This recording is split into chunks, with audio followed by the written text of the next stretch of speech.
সেনাবাহিনীকে জনগণের মুখোমুখি করার চেষ্টা হচ্ছে। তারেক রহমান। সেনাবাহিনীকে জনগণের মুখোমুখি করার চেষ্টা হচ্ছে। তারেক রহমান। প্রিয় দর্শক, আসসালামু আলাইকুম এবং অনন্ত শুভকামনা সবার জন্য। আজ সোমবার রাজধানীর লেডিস ক্লাবে বিএনপির মিডিয়া সেল সংবাদকর্মীদের জন্য, বিভিন্ন সংবাদপত্রের সাংবাদিক এবং সংবাদকর্মীদের জন্য আয়োজিত একটি ইফতার মাহফিলে, সংবাদকর্মীদের জন্য আয়োজিত একটি ইফতার মাহফিলে ডিজিটালি যুক্ত হন লন্ডন থেকে তারেক রহমান এবং তিনি এই মন্তব্য করেন। প্রধান অতিথির ভাষণে তিনি এই বক্তব্য রাখেন এবং তিনি বলেন যে সেনাবাহিনীকে জনগণের মুখোমুখি করার চেষ্টা হচ্ছে। তিনি আরও বলেন, কয়েকদিন আগেও আমরা দেখেছি সংস্কার এবং নির্বাচনকে মুখোমুখি দাঁড় করানো হচ্ছে, ঠিক একইভাবে সেনাবাহিনীকে জনগণের মুখোমুখি করার চেষ্টা হচ্ছে। এর পেছনে নিশ্চয়ই কোনো ষড়যন্ত্র আছে। এইসব কথা জনাব তারেক রহমান বলেন আজ ইফতার মাহফিলে। তো প্রিয় দর্শক, গত বৃহস্পতিবার গভীর রাত থেকে যখন হাসনাত আবদুল্লাহর পোস্ট ছড়িয়ে পড়ল এবং সারা বাংলাদেশে এই নিয়ে যখন কথা হচ্ছে, সেনা প্রধানকে নিয়ে কিছু কথাবার্তা, তার পরবর্তীতে সার্জিসের পোস্ট কিছুটা ডিফার করে হাসনাত আবদুল্লাহর সঙ্গে, এই দুটো পোস্ট নিয়ে যখন সারা বাংলাদেশে কথাবার্তা হচ্ছে, সর্বমহলে আলোচনা যখন তুঙ্গে, ঠিক সেই মুহূর্তে জনাব তারেক রহমান এই বক্তব্য রাখলেন। আর হাসনাত এবং সার্জিসের পোস্টকে কেন্দ্র করে গত 3 দিন বিশেষভাবে বিভিন্ন মহল থেকে তাদের পক্ষে বিপক্ষে কথাবার্তা হচ্ছে। তো পক্ষে যারা বলছেন তারা তো বলছেনই, তারা সেনাবাহিনীর প্রধানকে অভিযুক্ত করছেন বিভিন্ন কারণে, তার পদত্যাগও চাইছেন কেউ কেউ, এবং তিনি রাজনীতিতে কলকাঠি নাড়ছেন বা রাজনীতি করছেন সেনাবাহিনীর প্রধান হয়ে। এইসব নিয়ে কথা হচ্ছে, আপত্তি আছে অনেকের। আর সার্জিস এবং হাসনাতের বিপক্ষে যারা বলছেন, বিশেষভাবে হাসনাতের পোস্ট নিয়ে যারা কথা বলছেন, বিরোধিতা করছেন, তারা অনেকেই বলছেন যে বিষয়টি শিষ্টাচার বর্জিত। সেনাবাহিনীর প্রধানের সঙ্গে যে কথাই হয়ে থাকুক হাসনাত সার্জিসের, সেটি বাইরে আনা ঠিক হয়নি, এভাবে পোস্ট দিয়ে জানানো ঠিক হয়নি মানুষকে।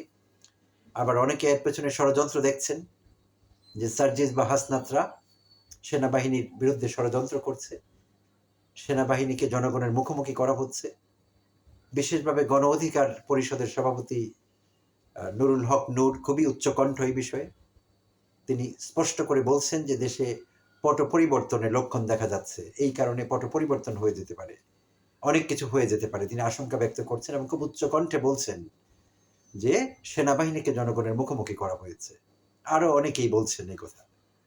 তো তাদের কথা যদি অতটা গুরুত্ব নাও দেই আমরা, জনাব তারেক রহমান যখন বলেন যে সেনাবাহিনীকে জনগণের মুখোমুখি করা হচ্ছে বা হয়েছে, সেইটি কিন্তু চিন্তার খোরাক যোগায় এবং কথাটি অত্যন্ত গুরুত্বপূর্ণ হয়ে ওঠে। তো আমরা দেখেছি 5 আগস্ট পরবর্তী সময়ে তারেক রহমান বিভিন্ন ইস্যুতে কথা বলেছেন। তার মধ্যে আমি একটি ব্যক্তিগতভাবে পরিমিতি বোধ লক্ষ্য করেছি। প্রতিটি কথায় তিনি ম্যাচুরিটি প্রমাণ দিয়েছেন। আগের তারেক রহমানকে আমরা পাইনি, কিন্তু একজন ম্যাচিউর রাজনীতিবিদ তারেক রহমানকে আমরা পেয়েছি। এবং সাবেক প্রধানমন্ত্রী খালেদা জিয়া, তিনি বরাবরই কম কথা বলেন, স্বল্পভাষী। তিনিও কিন্তু অনেক বিবেচনা করে কথাবার্তা বলেছেন। তার কথাবার্তাতেও আমরা অনেক পরিমিতি বোধের পরিচয় পেয়েছি।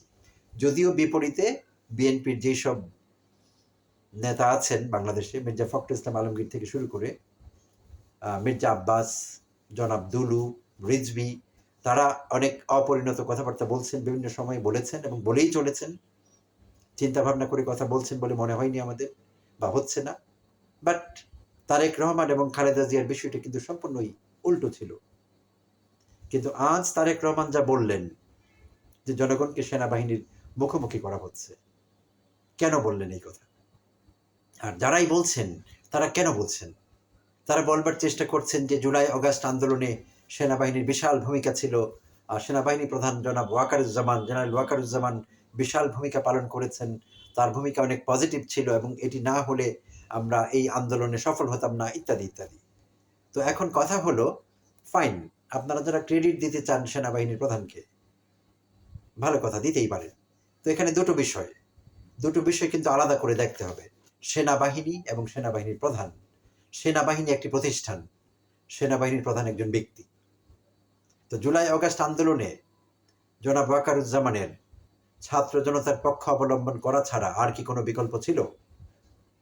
এটি কি তার সুইট উইল ছিল যে জাস্ট তিনি খুশি হয়ে আন্দোলনের প্রতি একাত্মতা ঘোষণা করে আন্তরিকভাবে সেটি করেছেন, জনগণকে সমর্থন করেছেন এবং প্রধানমন্ত্রীকে বলেছেন আপনি পদত্যাগ করুন, আর্মি আপনাকে সহযোগিতা করতে পারবে না, জনগণের উপর আর্মি গুলি ছুটতে পারবে না? এটি কি তিনি, এই বিষয়গুলো কি দেশপ্রেম থেকে উৎসারিত, নাকি তিনি বাধ্য হয়েছিলেন? একথা কার না জানা আছে এই দেশে যে কর্নেল থেকে শুরু করে ডাউনওয়ার্ড সমস্ত জুনিয়র অফিসাররা বেঁকে বসেছিলেন। তারা ওয়াকারুজ্জামানকে সহযোগিতা করতে চাননি, হাসিনাকে সহযোগিতা করতে চাননি। আসলে তারা জনগণের উপর গুলি চালাতে রাজি হননি এবং ওয়াকারুজ্জামান নিজেই তার পোস্ট ছাড়তে বাধ্য হতেন। জুনিয়র অফিসাররা তাকে স্টেপ ডাউন করতে বাধ্য করত। সেদিন যদি তিনি হ্যাঁ না বলতেন, ছাত্র জনতাকে সহযোগিতা না করতেন এবং জুনিয়র অফিসারদের, সেনাবাহিনীর জওয়ানদের, দেশপ্রেমিক জওয়ানদের সঙ্গে তিনি যদি একমত পোষণ না করতেন, তাহলে তার অবস্থাই খারাপ হয়ে যেত।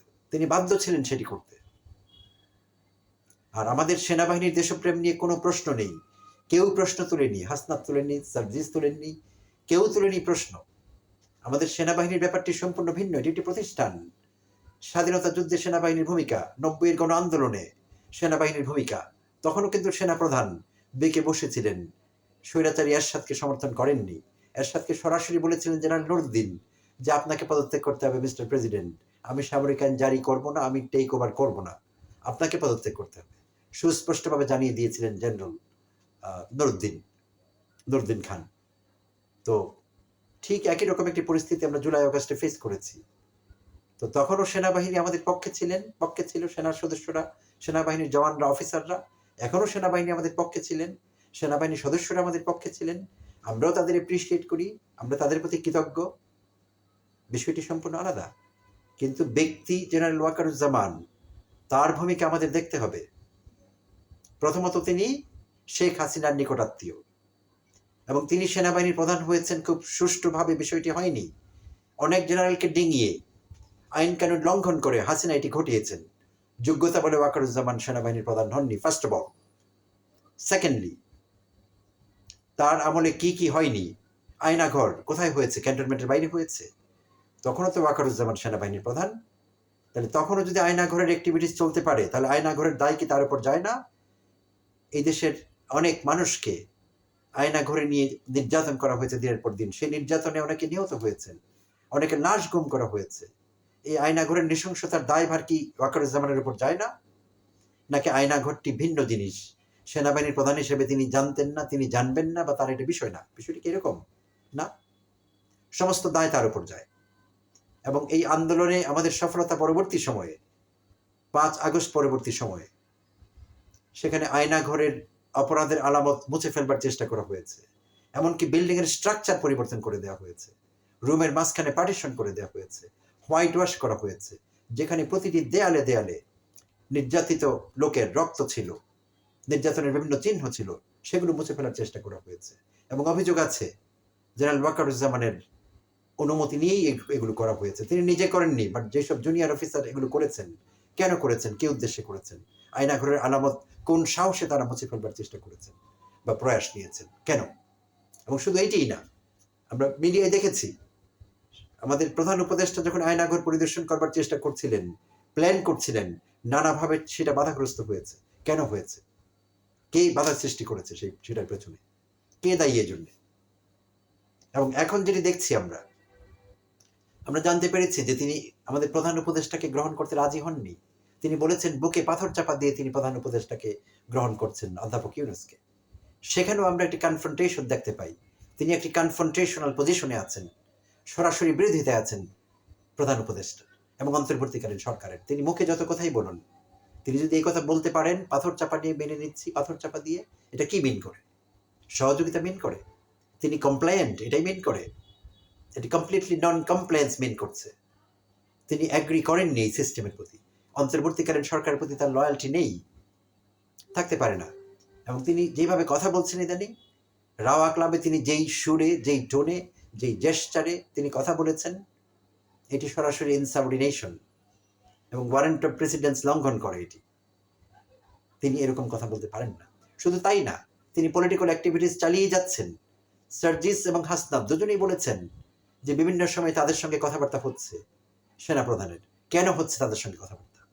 এই প্রশ্নের উত্তর সার্জিস এবং হাসনাতকেও দিতে হবে, তাদের দলকে দিতে হবে, এনসিপিকে দিতে হবে। জাতীয় নাগরিক পার্টি নতুন ঘোষিত তাদের যে দল, তাদের দলেও কিন্তু এখন বিভক্তি সৃষ্টি হচ্ছে তাদের এই ভূমিকার কারণে। সার্জিস এবং হাসনাত কেন, কি কারণে দলকে ডিঙিয়ে, দলের সঙ্গে পরামর্শ না করে বিভিন্ন সময় সেনাপ্রধানের সঙ্গে কথাবার্তা বলছেন, মিলিটারি অ্যাডভাইজারের মাধ্যমে নাকি তারা কথাবার্তা আদান প্রদান করছেন? কেন করছেন? কার স্বার্থে করছেন? দেশের মানুষের কিন্তু এগুলো জানতে হবে। নাহলে সার্জিস হাসনাদের প্রতি আমাদের যে আশা আকাঙ্ক্ষা তৈরি হয়েছে, তারা জনগণের আশা আকাঙ্ক্ষার প্রতীক হয়ে উঠেছিলেন, সেইটি কিন্তু থাকবে না সেই জায়গায়। তারা যে সম্মান অর্জন করেছেন জাতির কাছ থেকে, সেই সম্মানের জায়গাটিতে তারা থাকবেন না। তাদের এই বিষয়টিকে পরিষ্কার করতে হবে। কেন তারা সেনাবাহিনীর প্রধানের সঙ্গে কথা বলছেন, কি বিষয়ে কথা বলছেন, আর সেনাবাহিনীর প্রধানই বা কেন তাদের সঙ্গে কথা বলছেন? তিনি কেন চেষ্টা করছেন আওয়ামী লীগকে আবার পুনর্বাসিত করবার জন্য? যে নামই তিনি ডাকুন না কেন, refined, reformed, what ever it is, এই চেষ্টা তো তার করবার কথা না। এগুলো তো রাজনৈতিক অ্যাক্টিভিটিস। সেনাপ্রধান হিসেবে তিনি এগুলো করতে পারেন না। তাই জনাব তারেক রহমানকে বলছি, তিনি কি করে সেনাপ্রধানের বিরোধিতা করার বিষয়টিকে সেনাবাহিনীকে জনগণের মুখোমুখি করে দেবার সঙ্গে সমতুল্য হিসেবে দেখছেন? কিভাবে এই দুটো বিষয়কে তিনি ইকুয়েট করছেন? এই দুটো বিষয় তো কোনোভাবেই ইকুয়েট করা যায় না। দুটো বিষয় সম্পূর্ণ আলাদা। ব্যক্তি ওয়াকারুজ্জামান এবং সেনাবাহিনী প্রতিষ্ঠান হিসেবে সেনাবাহিনী, দুটো বিষয় কমপ্লিটলি ডিফারেন্ট। যে কারো অধিকার আছে ওয়াকারুজ্জামানের বিরোধিতা করবার, তার সমালোচনা করবার। তিনি যেসব কর্মকাণ্ড করছেন, সবার অধিকার আছে সমালোচনা করবার। তার পদত্যাগের দাবি উঠেছে। তাহলে কিভাবে তার বিরোধিতা করা সেনাবাহিনীর বিরোধিতা করার সমকক্ষ হলো? কিভাবে জনগণের মুখোমুখি সেনাবাহিনীকে দাঁড় করানো হলো? আমরা কৃতজ্ঞ সেনাবাহিনীর প্রতি, সেনাবাহিনীর জওয়ানদের প্রতি, জুনিয়র অফিসারদের প্রতি। তাদের সহযোগিতা ছাড়া, তাদের আন্তরিকতা ছাড়া কোনোদিনই ওয়াকারুজ্জামান রাজি হতেন না হাসিনার বিরোধিতা করতে। শুধু ওটাই না, তিনি আওয়ামী লয়্যালটি শো করেছেন প্রতিটি পদক্ষেপে। তিনি হাসিনাকে পালিয়ে যেতে সাহায্য করেছেন। কেন? হাসিনাকে পালিয়ে যেতে দিলেন কেন তিনি? এই প্রশ্নের উত্তর তাকে কোনোদিন দিতে হবে। তিনি যেভাবে আওয়ামী দুষ্কৃতিকারীদের 626 জন উচ্চপদস্থ দুষ্কৃতিকারীদের, দুর্বৃত্তদের ক্যান্টনমেন্টে আশ্রয় দিয়েছেন, সেভাবে হাসিনাকেও তো আশ্রয় দিতে পারতেন। পরবর্তীতে হাসিনাকে আইনের আওতায় আনা যেত। হাসিনার সেফটি তিনি ইনশিওর করতে পারতেন ক্যান্টনমেন্টে। যদি তিনি মনে করতেন যে পুলিশের কাছে দেওয়া যাবে না, ক্যান্টনমেন্টে রাখলে হাসিনা নিরাপদে থাকবেন, হাসিনাকে ক্যান্টনমেন্টেও রাখতে পারতেন। ইন্ডিয়া পালিয়ে যাওয়ার সহযোগিতা তিনিই করেছেন। সেনাবাহিনীর সহযোগিতাই, তার সহযোগিতা। আমি পুরো সেনাবাহিনীকে দায়িত্ব দিব না, এই দায় দেব না। ওয়াকারুজ্জামানের ইচ্ছা এটি হয়েছে। শুধু তাই না, যাদেরকে তিনি ক্যান্টনমেন্টে আশ্রয় দিয়েছিলেন, পরবর্তীতে তাদের অনেককেই তিনি ইন্ডিয়াতে পালিয়ে যেতে সাহায্য করেছেন। তারা এখন অনেকেই দেশে নেই। কেন? হ্যাঁ, সেফটির জন্য যদি তখন তাদেরকে আশ্রয় দেওয়া হয়ে থাকে মানবিক কারণে, মানছি, তাহলে তাদেরকে অনায়াসে আইনের আওতায় তুলে দেওয়া যেত, পুলিশের কাছে হ্যান্ড ওভার করা যেত তাদের সেফটি মেনটেন করে। তিনি তা করেননি। তাহলে ব্যক্তি ওয়াকারুজ্জামানের সমালোচনা হতেই পারে, সেনাপ্রধানের সমালোচনা হতেই পারে, এবং হতেই থাকবে। জনাব তারেক রহমান, আপনার এই বক্তব্যে, আজকের বক্তব্যে, ইফতার মাহফিলে আপনি যে বক্তব্য রেখেছেন, এখানে আমরা কোনো পরিমিতিবোধের পরিচয় পাইনি। এখানে আপনি ম্যাচুরিটির পরিচয় দেননি। অন্য সবাই যেভাবে গলাবাজি করছে, তাদের কোনো ধান্দা থাকতে পারে, তারা জেনে বুঝেই করছে। তারা এটি বোঝে সেনাবাহিনী একটি প্রতিষ্ঠান, ওয়াকারুজ্জামান একজন ব্যক্তি। এটি একটি এলিমেন্টারি স্কুলে পড়ে এমন বাচ্চাও বুঝবে, তারাও বুঝে। তাহলে এটা বুঝবার পরও তারা বিষয়টা ঘোলা করছে, ঘোলা পানিতে মাছ শিকার করবার চেষ্টা করছে। তারা ধান্দাবাজ। আপনি কি তাদের ফাঁদে পা দিলেন? ভেবে দেখবেন বিষয়টি। ধন্যবাদ সবাইকে, ভালো থাকবেন।